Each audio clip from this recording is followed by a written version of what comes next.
Hi guys, it's Colette, and today we'll be working on this green and yellow smooshy marble.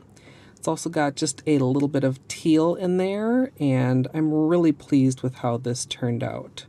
So if you'd like to see more nail art, be sure you subscribe to my channel. And if you'd like to see how I did this design, just stay tuned. Starting out with clean, dry nails, I'm going to apply my base coat.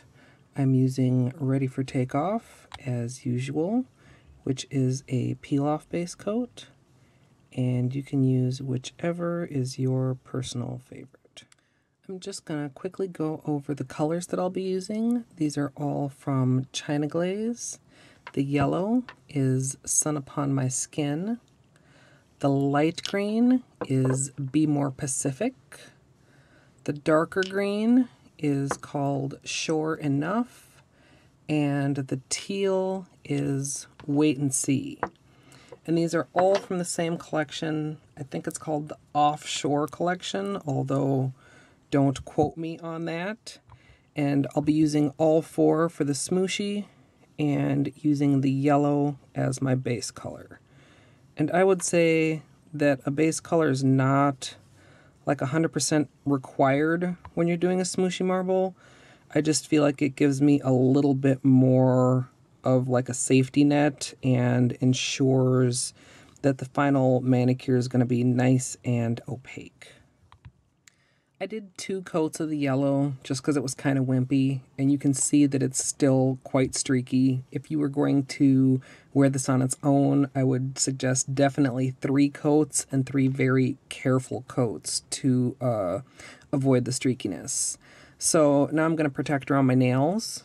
I'm using Simply Peel, and this step is optional but very much recommended, or you're going to end up with quite a mess on your skin by the time you finish. Okay, so I'm actually doing 2 things differently on this smooshy marble than my last one. The first is that I'm using my Moyu London stamper. Last time I used my Bliss Kiss stamper, and hopefully you guys will be able to see through this if I can get a good angle. It has a cap on the end, but it's removable, unlike the other one. Unless there's a trick to it, and if anybody knows that trick, let me know.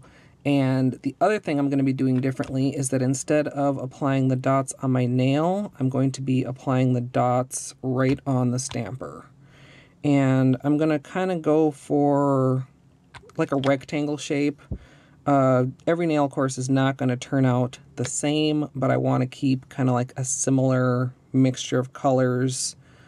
So I'm just going to lay them out like that, and then I'm going to go ahead and smoosh it onto my nails with a couple dabbing motions. And I like that a lot. It seems more flowy than the other way, and I'm not sure if that's the technique or if that's the polish.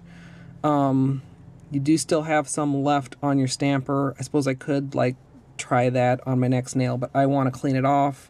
So I've got a napkin, and then I've just got like a little mini lint roller. You could also just use tape to clean off the last of the excess, because most clear stampers, you are not supposed to use acetone on them.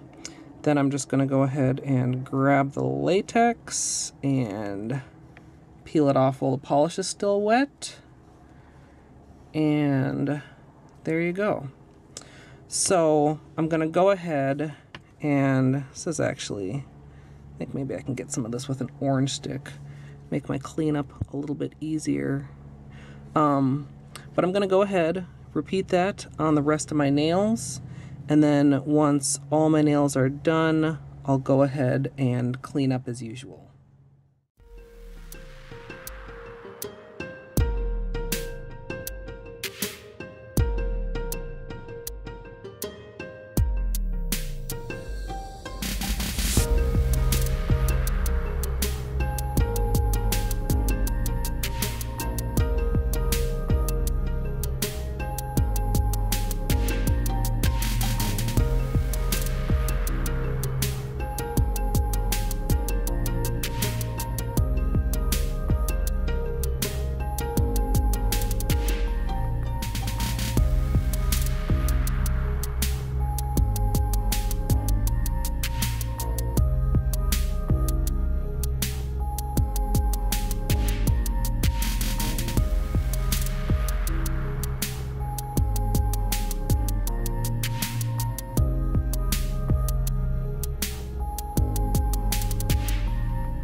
one kind of cautionary note. I was kind of going for this before my liquid latex was fully dry, and now I see, I'm not sure how it'll come across on camera, but I've got a little cloudy patch. Maybe if I turn it like this. There you can kind of see. I've got a little cloudy patch on my clear stamper, so it's not horrible, but the only thing I can think of is that that's because I was in a hurry and the liquid latex was still slightly wet in spots. So just something to be mindful of. Now that I've finished cleaning up, I'm going to finish with top coat, and as usual, I'm using Seche Vite.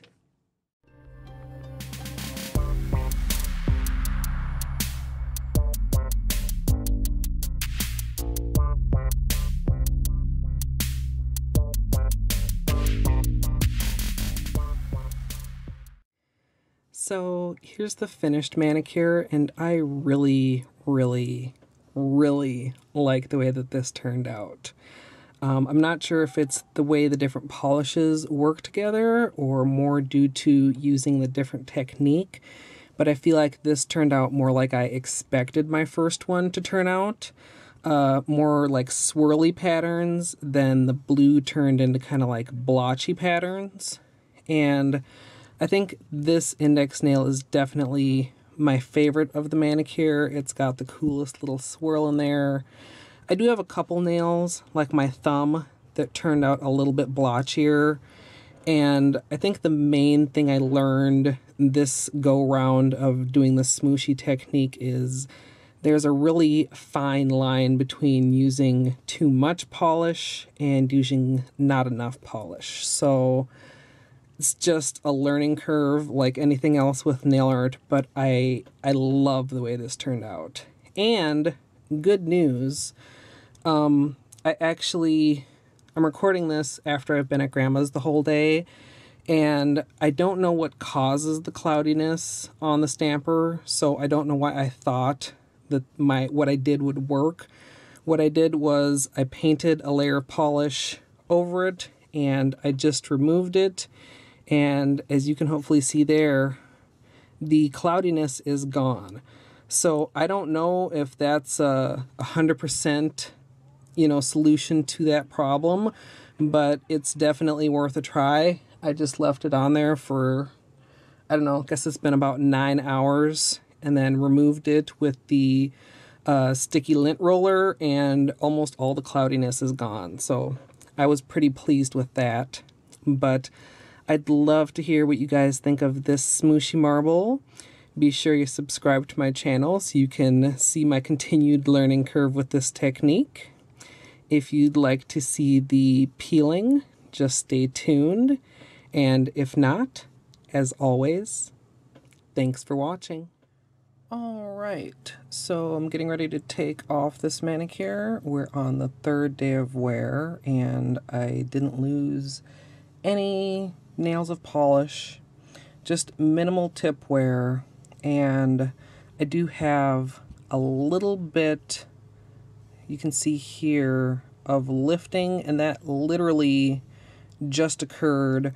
I've had a few people ask for tips on removing the peel off, and really the one thing that I do is I use an extra amount of cuticle oil right before I remove it, and kind of work it in really around the edges. I use a normal amount of cuticle oil, every day when I do have a manicure on, but I do feel like really working it in around the edges can help to remove it. So if I think of any other tips or tricks for removal, I'll definitely let you guys know. But for now, you can just sit back and enjoy the peel.